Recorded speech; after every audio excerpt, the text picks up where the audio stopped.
along here. Indeed. We're gonna get to the main event here. Today we have a really great guest speaker. Thank you, Ashley.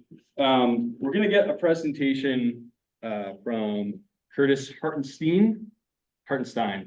He'll correct me on that, who works at Tri-State Generating and Transmission. He's a Wildfire Mitigation Program Manager, I believe, if I got that right. And he's gonna talk to us about Tri-State mitigation efforts, projects. I'll let you describe it, Curtis. How about that? I'll do my best, Alex. I will do my best. Well, thank you for the introduction, and thank you everybody for allowing me part of your meeting here to help discuss what Tri-State does with respect to wildfire mitigation in La Plata County, and really what we're going to talk about applies to a lot of our service territory.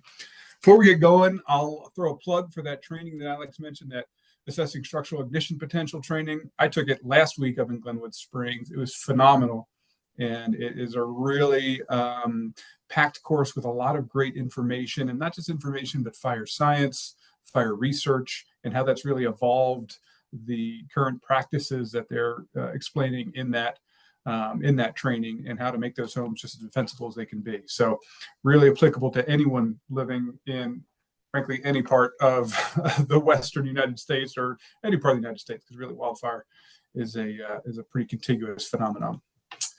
So I've got a PowerPoint, sorry, but that's how I'm going to do this. But I encourage you to ask questions.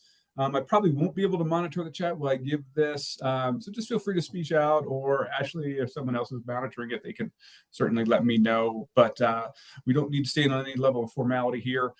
So please, if you got a question, let's get it in the moment. We'll capture it right then, and then hopefully move on to the next thing. So I'm going to share my screen here, and we'll get into the presentation. It's about 20 slides long, not too long here, and got some really good, I think, understanding of what we're doing here for Tri-State. Okay, can y'all see my screen there? Looks good. Yep. Looks good. All right, I'm gonna put this in the presenter view, slideshow. There we go. Okay. So again, my name is Curtis Hartenstine, Wildfire Mitigation Program Manager with Tri-State. I've been on the job with Tri-State for about 8 months now. But I've been in Colorado for a lot longer than that. So I've been in Colorado for a good 20 plus years. I consider myself a watershed scientist. I've got an undergraduate degree in forest ecology from a little school in Western Pennsylvania, and a master's degree in environmental science from CU.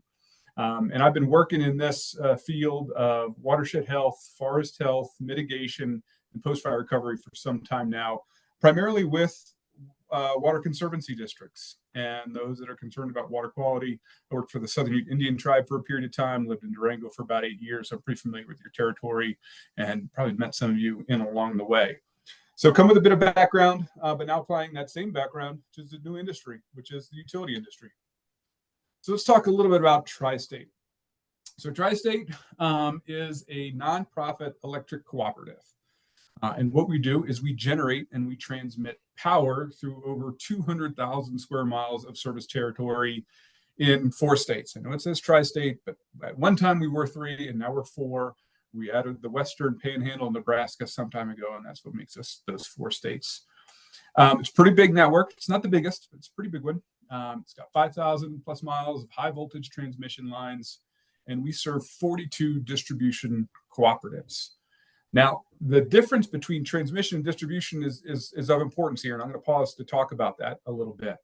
So what we are is we are a generator of power through a coal plant or several coal plants that we have, wind power, solar power, and we generate this electricity, and then we transmit it across vast swaths of the Intermountain West, as you can see in our diagram here, to local distribution cooperatives. So one way to think about the difference between a transmission organization like myself and a distribution cooperative is, you as a homeowner will not get a bill from a transmission cooperative, right? You will get a bill from your local distribution. Your LPEA will bill you, but we are the ones that provide that power to LPEA. Okay, so we operate in a bit of a different space in that we do have to transmit high voltages, some 230 kilovolts and less, across these huge landscapes to bring them to your local distribution networks. These are these 42 cooperatives all are the governance structure of our board of directors. So we have 42 board of directors, and they all have a say in how our business gets done. Those cooperatives pay for my salary. They pay for our programs. They pay for lots of stuff. So serving those distribution cooperatives has always been the foundation of Tri-State and is key to our successful implementation of not just our wildfire efforts, but many others. So over those 5,000 miles, we've got about 36,000 structures out there, 6,000 steel and 30,000 wood. I'm good. How are you? All right. I take that wasn't a question. That might have just been a comment. All right. So a little bit more about our background. The reality is that geography in which we operate plays a significant factor in our wildlife mitigation practices. What works in one area may not work in another. You can see in the picture before you, this is up on Red Mountain Pass, very familiar territory to you all. High mountainous, steep terrain, mixed conifer forest, high elevation, slow going, and frankly, a low wildfire risk in many instances because of the relative fuels with respect to some of the other areas that we have that rank higher in wildfire risk. But nonetheless, we've got this territory that goes from this mountainous territory here and then down into the PJ. Of course, you're familiar with that area too.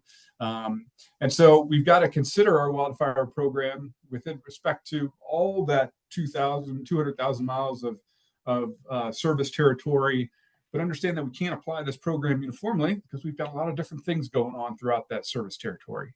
And not only do we have different landscapes, we've got different communities, we've got different values of risk. We have different other concerns that we're going to look at and we're going to consider as we build our programs and look to partner. On this diagram on the right, you can see our system there. It's fragmented, so it's not always contiguous, right? So we're in and around, and we're serving these communities. And at some point, we'll transfer power from our lines to somebody like WAPA or Excel, and we'll have joint ownership and maintenance, and we'll kind of work together to distribute this power throughout the Western grid. The practices for wildfire mitigation for Tri-State and for many other utilities, really probably unsurprising to you, are founded in regulation. So in 2007, the Federal Energy Regulatory Committee established FACO 3, which is our regulatory requirement to do certain amount of wildfire mitigation, really vegetation mitigation, on those lines that are regulated by FERC. So that spells out very clearly for us how we need to maintain vegetation within that right of way, how far of a distance we need to maintain between any vegetation and a conductor. And the concern there, of course, is any encroachment from vegetation that would grow up into our power lines, come in contact with them, perhaps cause an arc, and then suddenly we've got a problem that nobody really wants to have. So we're held pretty tightly, and we are audited every 3 years by FERC on our compliance for this regulatory mandate. So out of that, we developed field operations and maintenance program for transmission lines.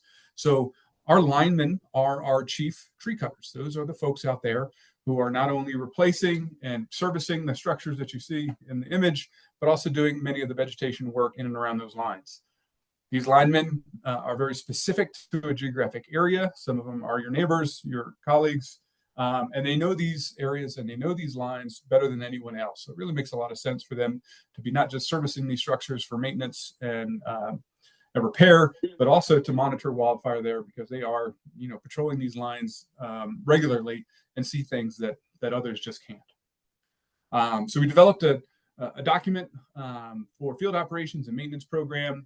And then we also developed another document for technical specifications for inspecting and treatment of those wood structures. So again, how do we continuously monitor the health of our system and the risk of encroachment from vegetation to those structures and lines that we're concerned about? Okay, so that was the kind of the basic, regulatory requirements. Those still hold true today, but that's clearly not enough. For any utility in today's space or any recent history, We feel we've got to do better. We know we've got to do better. We can do better. And to meet to that end, we've really implemented a number of different other programs that have expanded our wildfire mitigation program. So when you've got over 5,000 miles of distribution line to assess for wildfire risk and hazard, how do you go about doing that, right? It's a huge area, as we've already discussed. It begs for a level of prioritization and risk assessment. So what we did is back in 2001, we hired a consultant to take a number of physical factors on the landscape, wildfire reflected factors like humidity, weather, fuel moisture, fuel loading, flame height, all these kind of things in the situations and areas in which we work. Bring together the risk assessments in Colorado that were conducted by the Colorado State Forest Service and the Forest Atlas. These were folded in there. We added our structures to that to gain a hazard component. So we've got wildfire risk, that's one thing. If we've got a structure in the way, then we've got another issue to manage there. And by adding all these different components to our model and running the iterations on that modeling effort, we're able to prioritize and really segment our system into various wildfire risk rankings. Now, we really see wildfire risk at Tri-State in two kind of distinct ways. The first one is what is the likelihood that vegetation is going to grow and encroach into our lines? We just talked about that. How do we prevent trees from growing up and causing an accidental ignition? How do we prevent a tree from outside the way falling into our line, maybe breaking that line or otherwise causing an issue that leads to an accidental ignition? But those are really focused in the right of way, and we can pretty tightly manage those vegetation conditions. The other kind of way in which we look at risk is wildfires that do not originate within the right of way. These are wildfires that start from a lightning strike, from a careless campfire that gets out of control, or other likely human-caused reasons that aren't due to any cause from Tri-State or what we've done, but nonetheless, they still exist in the space in which we have these structures, this history, and all these assets that we're very concerned about. So with that in mind, these two different ways in which we look at wildfire, we really apply this model to help us understand, okay, what's the risk that we could have a problem that is generated in our right of way, and what's the risk that a problem is going to come to us from an adjacent landscape. So once we did that fire risk assessment, we got about 10% of the lines is defined as very high and high fire ignition risk. You can see many of them are in Colorado. Wapata County, as you see, is lit up down here in southwest corner. So we've got a number of at-risk segments here, but then also New Mexico in the Taos area, up in the Craig area, and then further distributed throughout our system are the various risks here. So it gives us that first starting point by which we can then further dissect the system and determine what are the best ways in which we can mitigate that threat. And the theme that you'll see is we're constantly stepping down our assessments to really get at the nub of the issue. Here we've got a 10,000 foot view where we look at this high level risk ranking. And we're going to cut down even further to make sure we're as precise as we can with our activities and not missing the true risks that are out there. To augment our ability to treat those high-risk areas or all those areas of concern, we developed a wildfire mitigation plan in 2022. So this is really our playbook. This is what says what Tri-State has at its disposal in terms of equipment, manpower, and the like to mitigate this wildfire risk. And we're not always mitigating wildfire risk at Tri-State through vegetation, through forest health management, through thinning, or those activities. Certainly those are one tool in our arsenal, but they're not the only one. We also have various operational controls that we can put on our system to help reduce wildfire risk in a given area at a given time. So if we know that there's going to be a strong likelihood of extreme weather, wind, or red flag days, we can alter our system in the way that it responds to impacts to that system so that it doesn't continuously try to or doesn't continuously re-energize a line that may have been damaged in a wind event. And it'll instead just shut that line down all by itself with just one arc, and not continuously try to re-engage that line and try and get that electricity flowing again. So this is a system setting that we can put on to really clamp down on how that system responds to a disruption in the line. Thought being there, if we've got a disruption during any high weather event, we're going to be very cautious about that. We're going to allow the system to shut itself down. We're going to go out and inspect that line before we re-energize that line and then get back to work. We've also got other things that we can do in terms of system readiness and personnel readiness. If we know that, again, we're having a red flag day or extreme weather event, we can put different limitations on what kind of work our crews may be doing in a particular environment. So, for example, if we've got a red flag day, we may put an order out for no welding in that particular area, so that we're not causing sparks to fly in times when that can be avoided. If work is an absolute must, and that work is hot work, and that work carries with it some level of risk, we may bring out the fire department to sit and watch our work occur and be on the ready for anything that may occur. So we can layer within our system different mechanisms to protect from the wildfire risks originating from Tri-State's service territory, and then just be responsive situationally to the kinds of conditions that would give us cause throughout the system, even outside of our right of way. Here's again some description of our situational awareness program. We talked about red flags and weather watch information.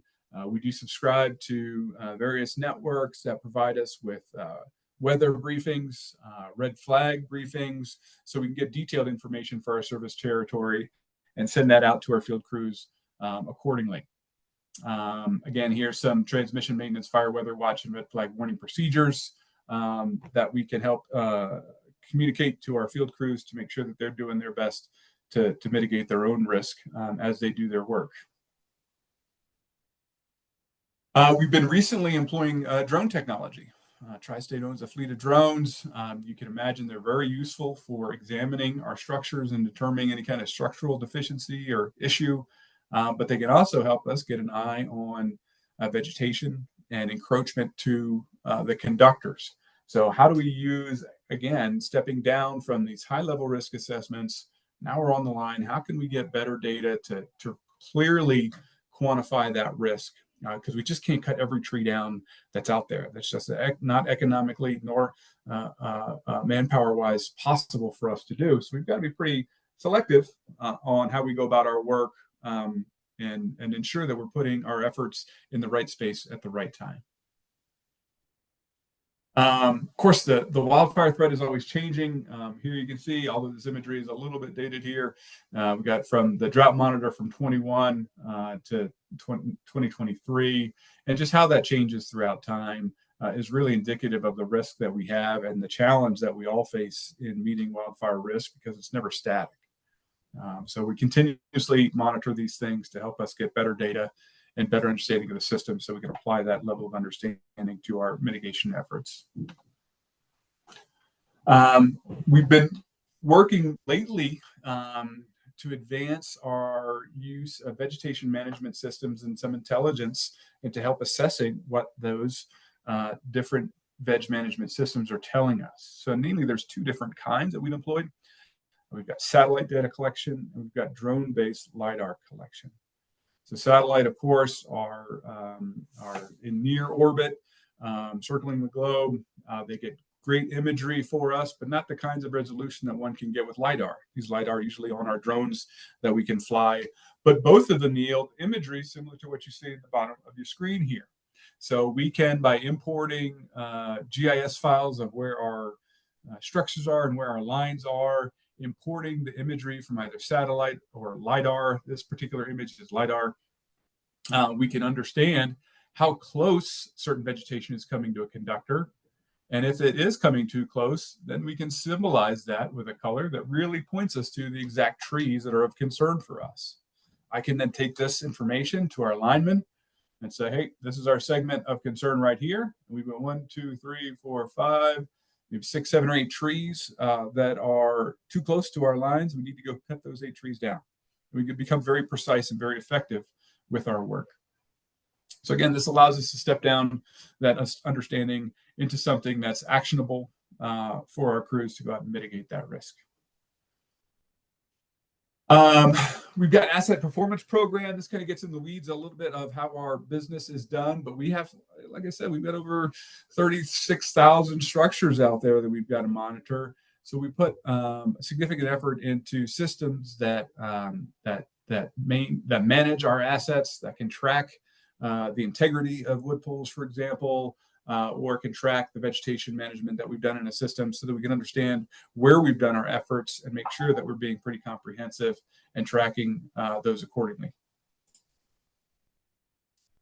Another thing that we can do, that we're doing right now, is a bit of outreach, right? And it's partnerships. And this is something that Tri-State has engaged in over the years, but now I think we're going to take it to a different level. And I'll explain what that means here in a second. Traditionally, we've engaged utility to utility. We've worked with our cooperatives. We've worked with other utilities in the area. Hey, what are you doing? How are you managing this risk? What's your assessment protocol look like? And we kind of combined industry to industry on that and put our heads together for that. We do host this Colorado Utilities Wildfire Summit. That's an annual thing. Our 5th one's coming up here in a short while. That one's put on by and for utilities to share information. So we're just trying to keep us all up to date on what we're doing and get those best practices out there. These other 2 acronyms that you see are industry-based. So we're trying to, again, to connect to that broader industry to understand how folks are managing this risk and what they're doing about it. What lessons can we learn and apply to our own little slice of the world here? Getting in on Western Governors Association. Obviously, wildfire risk is not exclusive to utilities. It's a significant issue throughout the West and in other parts of the country as well. And so we're really getting into working with our local governments, our state governments, and even at the federal level with our federal land management partners to help manage this risk. Often we're working in right-of-ways on this public land with the Forest Service and BLM primarily, but we also have lease agreements with private landowners. So how can we better outreach to them? How can we better convey the data that we see, the risk that we're concerned about, and share our mitigation efforts with them? And lastly, I think this is the piece that we're looking to grow now, that we're looking to really leverage, is working with these local wildfire mitigation groups like yourselves. Because of the regulatory component and our desire to really just minimize risk at every possible opportunity, we're going to go out and do work that we need to do on our lines, right? That's just something that's we need to do it. We're going to do it. It's going to happen. What I'm interested in understanding is, how can we leverage that work? How can we communicate that work with you all in a time appropriate fashion so that we can share what our priorities are, understand what our workflow is, have you folks understand where we're going to do work and how we're going to go do it, and then look for opportunities to build from that. I mean, some of our treatments are clear cuts. We may have a 150-foot right of way, and we're just going to go ahead and clear all the vegetation out of there, completely remove all that risk, remove all that fuel, get all that stuff out of there. So we've got a 150-foot buffer, which is a pretty significant fire break. But perhaps there's more that can be done adjacent to that fire break that can better strengthen the resilience and wildfire protective nature of a community. Can we leverage that work that we're doing, and maybe we're going to spend $1 million on that clear cut? Can we work with you folks to find a common space and say, well, hey, Tri-State's going to do this work. It's going to cost $1 million. We've got this other community adjacent that we want to protect. Can we find a way to leverage that $1 million worth of work, maybe use that as cost match, maybe use that as an example of a partnership for you folks to leverage that for grants or other work? And how can we work in partnership to magnify the work that we're going to do? And that helps to then protect you. Then again, that also helps Tri-State from that second level risk that we talked about, which is wildfire that originates off of our right-of-way that we want to protect our structures from. So this level of local mitigation is really important to Tri-State. We've been working to get information out to the public on what we're doing and where we're doing. Like I said, it's been a new kind of thing for us, so it's going to take a little bit of time for us probably to communicate effectively. But we've got some things working with us right now. Some of the projects that I'll talk about here in a minute have been uploaded to the website that's being managed by Mountain Studies for, oh geez, if someone could help me out with the name of that website. They've got, yes, that's right. Yeah, La Plata County's Wildfire Resource Center. Yeah, it's on there. Thank you. Thank you. Yeah. So we're getting our information out there so folks can understand where we're going to do work and where we have done work. And we're going to hopefully find some partnerships along the way. But it starts with Tri-State being a bit transparent about where we do our work and how we do it. Because otherwise, how would you know about it? You probably wouldn't. You just see white trucks and guys out there cutting trees, but maybe at that point, it's too late for you to wrap a grant inclusive of our work into it.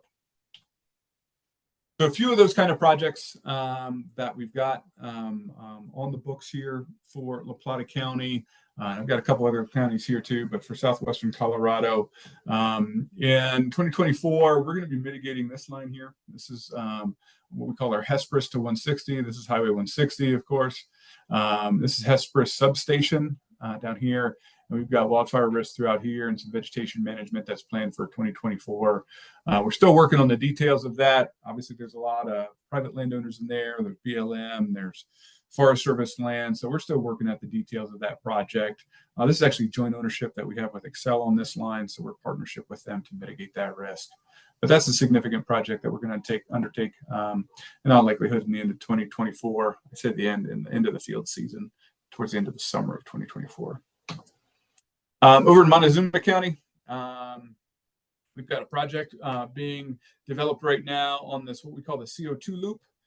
This is an area of transmission line that was established to help develop the oil and natural gas industry in that particular area.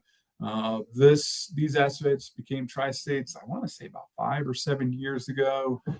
And we're working on a large maintenance project to further strengthen the grid reliability there. And while we're doing that, we're also going to take a look at the wildfire risk in the pinyon juniper landscape and what we can do to mitigate that risk, because that pinyon juniper, as you know, is really, really flammable stuff. And it is a significant wildfire risk. And of course, we've got assets at risk out there beyond Tri-State's concern too. So want to be good stewards of that landscape. So we're working to develop our mitigation activities here in Montezuma County, again, towards the end of 2024 field season. Up in San Juan County, we're going to continue work that we've been doing for a couple of years now.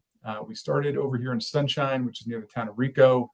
And this is an area where we did do clear cutting from town of Rico up to the top of the pass.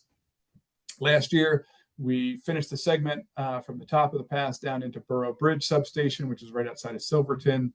We're going to continue that work down into Silverton, over Mullis Pass, and down in the Cascade. So this is a pretty big effort for us. This is a lot of work. This is very steep terrain. This involves helicopters and crews to remove that fuels. It's very, very steep, and it's very, very expensive, but it's also very, very effective. So this is some of the other work that we're doing here in San Juan County to mitigate that risk up at altitude. An example of a past project in 2016 in your area, albeit over in Archuleta County, we did the Bayfield to Pagosa line. We did mitigation on that line, which we clear cut that right of way back. I think that right of way is a 75-foot right of way, if I'm not mistaken, that we were able to clear cut across the whole length of that transmission network from Bayfield to Pagosa. So that's what I've got for you. I'll stop there. I know there's a lot of information kind of all at once. Hopefully I covered it fairly well for you all. I imagine there's a question or two out there, and we can kind of go back to the slides if you guys would like. But if there's questions or comments or thoughts, I'd be more than welcome to hear them right now. But thank you. Questions in the room or online for Curtis? I'll start us off. Now we have feedback. So when you're talking about turning off on red flag days or turning off some of those lines, is that similar to what they do in California when they shut down the entire lines? Have you done that often? I don't know if I've heard about it here in Colorado, but is it something that does come up quite often? You're really talking about two kinds of technologies there. One is a complete shutoff. It's called the PSPS, the Public Safety Power Shutoff, which a utility will preemptively, ahead of any incident, any arc, any fault, any kind of system notification that something's wrong, will say, hey, the risk is too high, the winds are too strong, whatever it is, and we're just going to shut this particular part of the system down. That normally occurs only in the distribution side of things, the local level, the LPEA level, if you will, because they can target a very precise area by doing that. If we were to employ that same technology in our transmission level of responsibility, we could shut off power in New Mexico and have that impact someone up in Wyoming. And that becomes a much more difficult kind of conversation to have, and much more difficult risk-benefit kind of conversation to work with. Also, because we work at much higher voltages than distribution does, it's a more challenging effort to shut that power off and get it going again. Okay, so there's just the physics involved make it more difficult. So we as transmission have not employed that power safety, power shutoff before, but we have implemented these system controls where when the system has identified that there's an arc or a fault or some other electrical concern or conductive concern, what we do is we just say, as soon as that's notified, then we can shut that piece down and not allow it to try and restart itself. So they're a little different in that regard, because one is complete shutoff before an issue happens. The other is kind of how to manage an issue once it's been detected by the system. Great, thanks for that clarification. That's very helpful. Of course. So the drones that used for your surveys overhead, are those owned by Tri-State, or are they contracted with the folks from the FAA pilot base? We operate our own fleet. So we do have a fleet of about 30 different FAA licensed drone operators. So we manage our own. But when we investigated the use of drones for collecting LiDAR data and applying that in an intelligent vegetation management system, we did go to a consultant to have those lines flown. I mean, we could have easily done that, but really the magic that they did was able to translate the imagery from the drones into that risk assessment that you saw that lit up those trees of concern for us. So we needed to go to a vendor to find that software to provide us that level of visualization and decision making.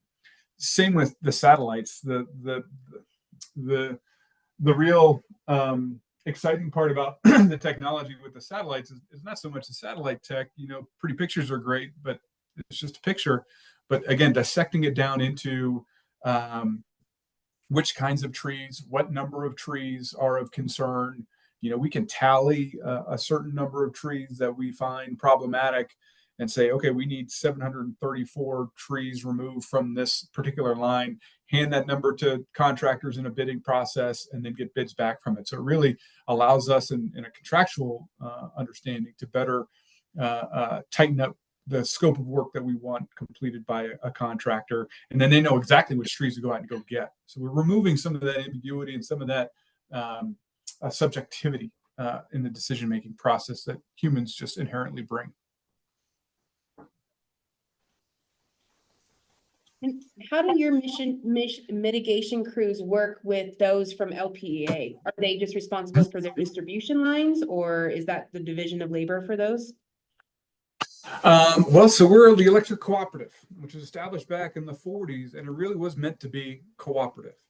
So that means we have various means to trade assets, to support our member co-ops with our teams under some kind of request for assistance. So what might occur is La Plata comes across an issue with one of their structures or a vegetation issue that's just a bit larger than their crews or equipment can manage.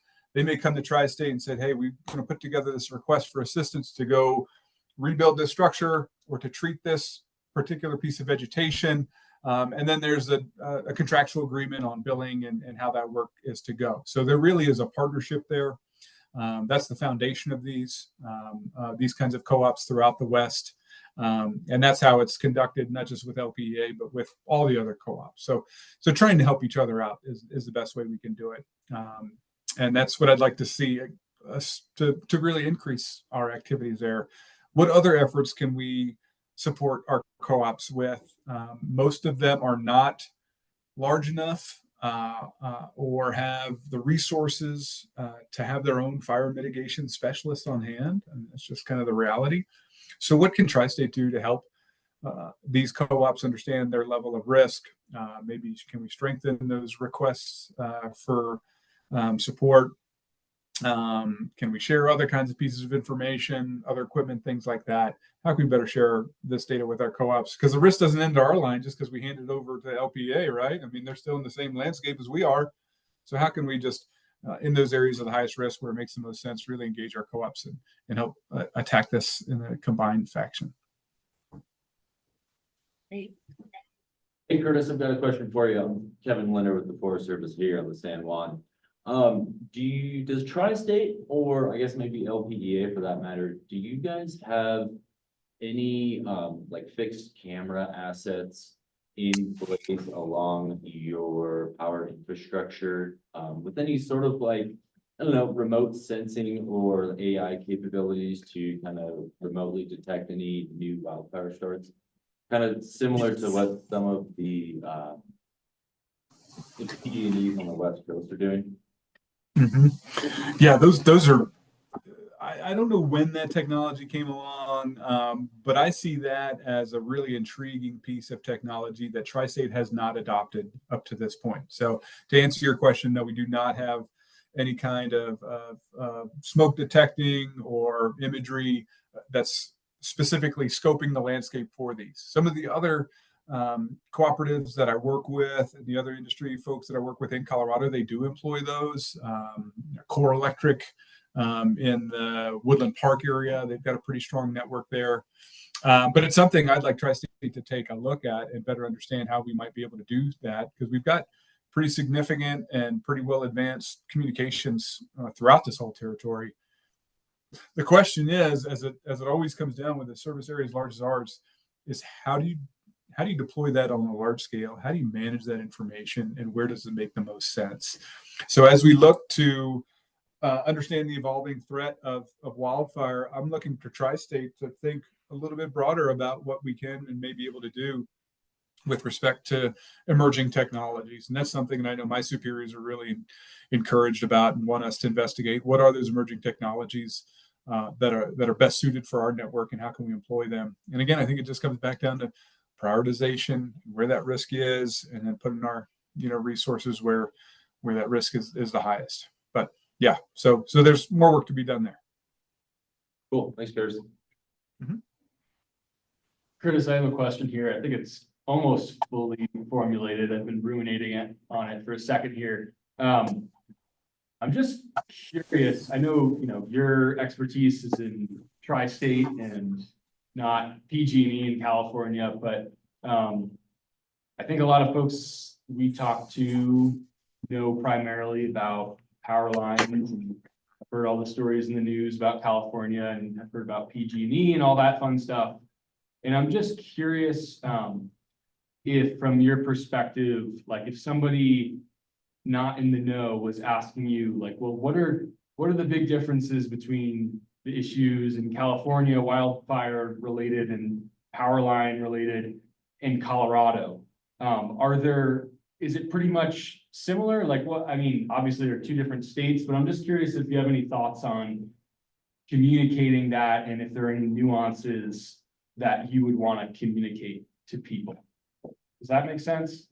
Yeah, it does make sense, Alex. And this is a tough one, because you kind of get into some pretty advanced technical differences between these kinds of networks. There's different regulations at play. There's different, thanks, Jim.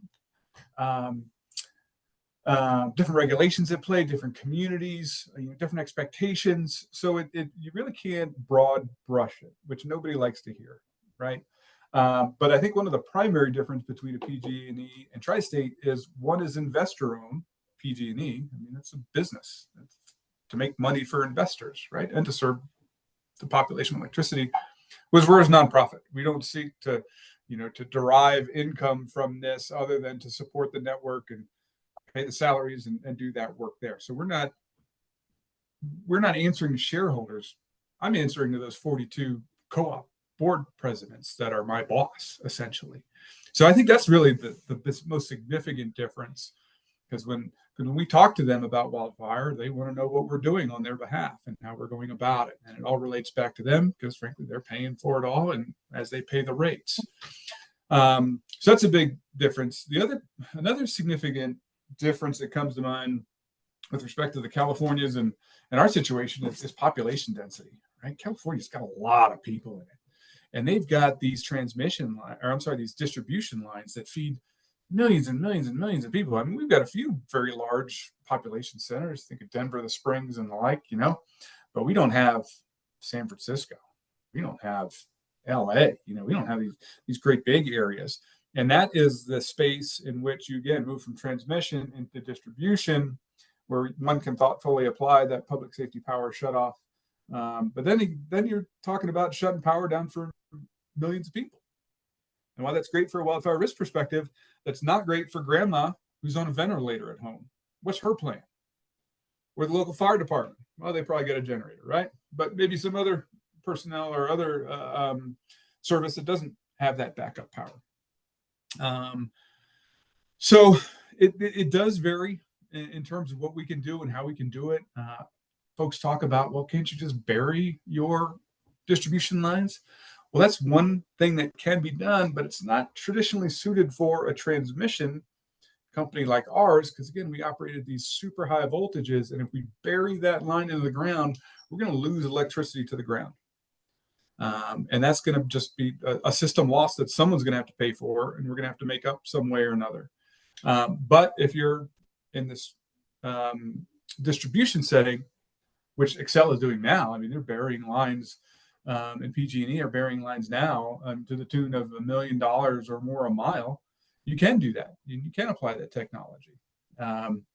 So it is a nuanced conversation. It's one that's not easily discernible from the public. I didn't know much about this before I started working for the utility. But it is something that I think in our communications, this is one of the reasons why I'm here, helping people understand who we are and what we can do and what we can't do, and kind of why and how that all works. I think that's the best antidote for that, and just kind of putting ourselves a little bit more out there into the public, which is a little scary because these things are real. People die, people lose a lot of property and value. Lives are forever altered here, and I'm very respectful and understanding of that.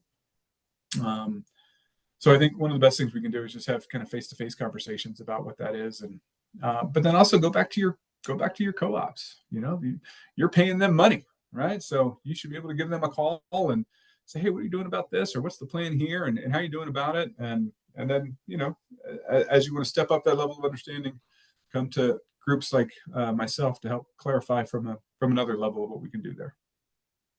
Hopefully that gets to some of your question there, Alex. Yeah, that was super helpful. I appreciate that. Sure. Any other questions in the room or online? Not online. Okay. Cool. Well, thank you very much, Curtis. We really appreciate it, and hope to stay in touch with you. And make this available by the recording to other folks to hopefully spread the word. And yeah, thanks so much for the presentation. We'll give you Thank you very much. Thank you all. And I'm in that area periodically with my work. As you saw, we got a number of projects. I'll be in touch with Alex, and should an overlap occur, I'd love to sit around the table with you folks in person. And I want to thank you for what you do. I know you got an ambassador program that's really, really important. Me talking to the public is nothing like you talking to your neighbor. And I think that is really one of the strongest points about what local communities can do, is understand this, communicate with their neighbor, get some joint ownership of the issue, and then help each other mitigate that risk along us, so we can all work on this together. So thank you for your time, and really appreciate being able to be in attendance today. Thanks again. Thank you.